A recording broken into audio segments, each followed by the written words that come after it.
Hey everybody, welcome to day 15. Sorry for my voice today. I got a cold. Not quite sure where I picked that up, but I'm not going to let that stop me. I promised I would be here every day. I'm here every day.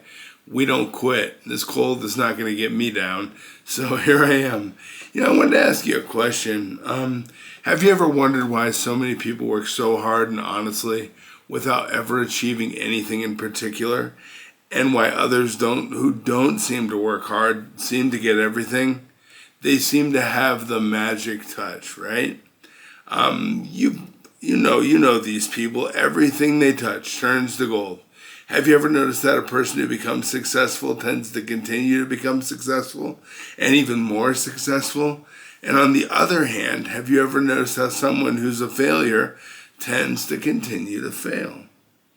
Now, the difference, in my opinion, is simply goals. You've been working with your goal card every day. I hope that's going really well. I am so happy and grateful now that, and whatever your goal is, that's exactly what you're going to get. Be careful what you wish for. You never know how things are going to come into your life and how you're going to get it, but you'll get it. And it's going to be in the best way possible. You know why? Because we're positive. You stay positive. You're treating other people with respect and kindness. We're staying away from those negative situations, right? I think that people with goals succeed because they know where they're going. Makes sense, right? It's that simple. Failures, on the other hand, believe their lives are shaped by circumstances, by things that happen to them, by exterior forces. I used to be one of these people. Boy, I just couldn't get over any other way. It was always somebody else's fault. You know these people. Maybe you've been one of those people. Doesn't matter who you were. Doesn't matter who you're going to be. All that matters is we're moving towards our goals now, and we're going to win, right? I mentioned yesterday, think about a ship with a complete voyage mapped out and planned. The captain and crew know exactly where the ship is going and how long it will take, and it has a definitive goal. 99.999% of the time, it's going to get to its destination. Now, let's take another ship. And I know I mentioned this yesterday. I just kind of wanted to elaborate on it a little bit because I love this example. It's one of the best examples I've found. I think of myself as a ship sometimes. I'm in a harbor. The harbor is my home. It's wherever I am. And I want to get somewhere. I want something in my life. Everything isn't the way that I want it to be for my life. I drive the cars I want to drive. I own the houses I want to own. Other people, exterior forces, don't make those decisions for me. As a businessman, I make deals with the companies I want to work with. If I don't like a company's values or the people that I'm working with, I'm going to go out and find a circumstance that fits my individual values and needs. So if we take another ship, and let's put no crew on it and no captain at the helm, okay? Now let's give it no aiming point, no goal, and no destination. We just start the engines and let it go. I think you'll agree that if it gets out of harbor at all, it's going to be amazing, right? And it will either sink or wind up on some deserted beach, a complete and total derelict. We know these people, right? They have no goals. They have no definitive plans of where their life is heading, and they work at the jobs that they get. They go out and apply for 20 jobs. The first one that calls them up and says, "Hey, we want to talk to you. We want to interview you."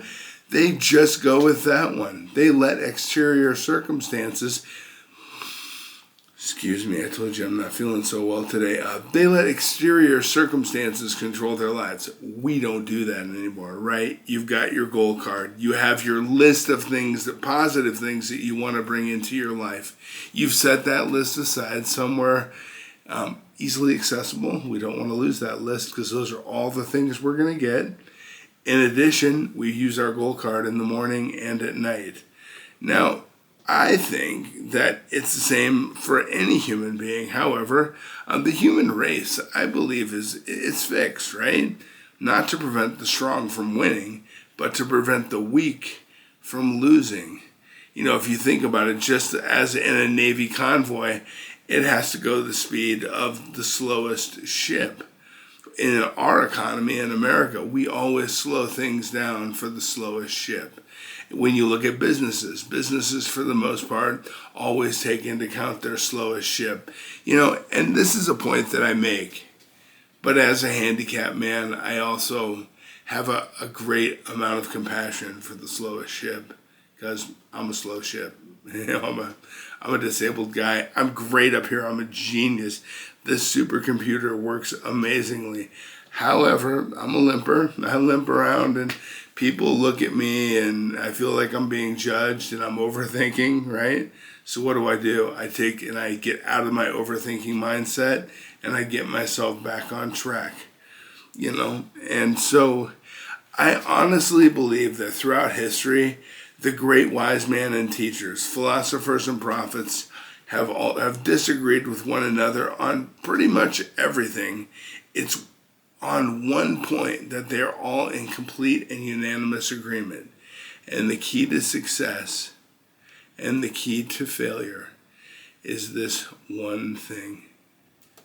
We become what we think about. 100%. Hey, we become what we think about. Whatever information we put in our supercomputer, that's exactly who we become. 100%. And I think that, it's a strange secret, but I think it's also very important for us to realize, I think some of the greatest wise men over the years have all indicated that, we become what we think about. Marcus Aurelius, a great Roman emperor, said, "A man's life is what his thoughts make of it." Disraeli said, "Everything comes if a man will only wait. A human being with a settled purpose must accomplish it, and nothing can resist a will that will stake even existence for its fulfillment." So that we're working with our goal card to establish that overwhelming belief in our minds that we're going to achieve our goals. Whatever it is you want after the word, I am so happy and grateful now that, anything after the word that's exactly what you're going to get. I think that William James once said, "We need only in cold blood act as if the thing in question were real, and it will become infallibly real by growing into such a connection with our life that it will become real.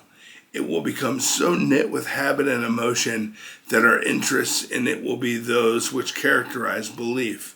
And then he continued on, "Only you must then really wish these things, and wish them exclusively, and not wish at the same time 100 other incompatible things just as strongly."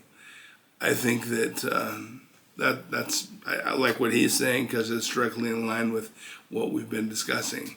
We have one goal. It goes on our goal card.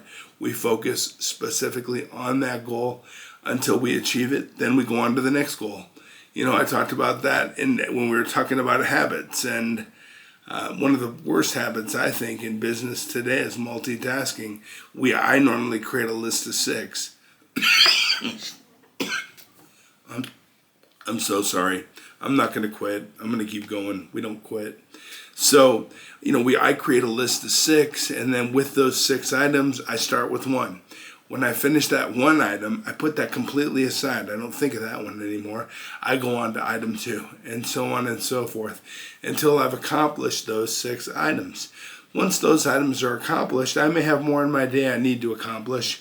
I'll create another list of 6 and another until I knock out everything that needs to be accomplished in that day. I think that it was Dr. Norman Vincent Peale who said something that I just love. If you think in negative terms, you will get negative results. If you think in positive terms, you will achieve positive results. And George Bernard Shaw said, "People are always blaming their circumstances for what they are. I don't believe in circumstances. The people who get on in this world are people who get up in the morning and look for the circumstances they want. And if they can't find them, They make them, and that's what we do. We read our goal card first thing in the morning. We allow that positive energy and all those positive circumstances to come in our lives. We're not joking around here. This is some serious business. We only get one bite at the apple as far as we know. So I recommend that we don't squander our opportunity at life. I'm 47 years old. I don't know how long I'm going to live. I wasn't supposed to live past the age of 30. So I feel like I've already had 17 years, God willing, or God's blessed me with 17 years beyond what medical science believed was possible for me. And I'm going to get up and take my wife out here in a minute, and I'm going to take her out, and I'm going to love her up, and it's because I love life. We have the greatest opportunity for advancement in the most wonderful, unique, and also, there's the most opportunity in the United States today. So don't squander it, okay? And you're not. If you're listening to me right now, you're doing the right things. I also want you to keep this going. If you need to go back to day one and watch the videos again, these videos aren't long. It won't take long for you to go out and kind of re-go through things, make sure that all the steps you're taking are the right ones. You can also reach out to me with questions. I'm always happy to help. You know what? I know how to win. I'm showing you how to win. I'm sure already you're seeing things in your life change. And, I think it's pretty apparent, isn't it? We become what we think about. If a person is thinking about concrete and worthwhile goal, you are going to achieve it because that's what you're thinking about. Conversely, the person who has no goal, who doesn't know where they're going at all, and whose thoughts are therefore, all about confusion, anxiety, they're drunk, they're taking weed candies or whatever. And I know that there are medicinal utilizations for that, but when we go out recreationally and just, and confuse our supercomputer, we're stealing from our dreams. And I don't want you to do that. I want you to be somebody who cares for yourself and loves yourself. I'm going to step away here. I think I need to go get a drink of water. I got some sort of a chest cold. If I'm sick tomorrow, I'm still showing up, friends. I'm not going to quit. I love you. I care about you. And I just want you to have the best life possible, okay? Let's continue to work together. Read your goal card as often as you can. Step away from negative people and negative circumstances in the kindest way possible. And read your goal card. Take a couple of deep breaths. Then step back in and help them out and help the circumstance that you were stepping away from for just one moment. It's perfectly okay to step away for a second. Then we jump back in. We're rock stars. We knock it out. And I know that you're going to be amazing. Have a wonderful Friday evening and have a great weekend. I'm going to be here tomorrow. It's Saturday. It's going to be a fantastic day in Colorado. It's going to be sunny and 70 tomorrow, sunny and 70 on Sunday. I'm getting out in that sun. I'm going to get some vitamin D. I'm going to soak up the sun, get feeling better, get full of energy, and I'll be back with you. And we are going to achieve amazing things. I believe in you. Have a great day. Believe in yourself, okay? Take care.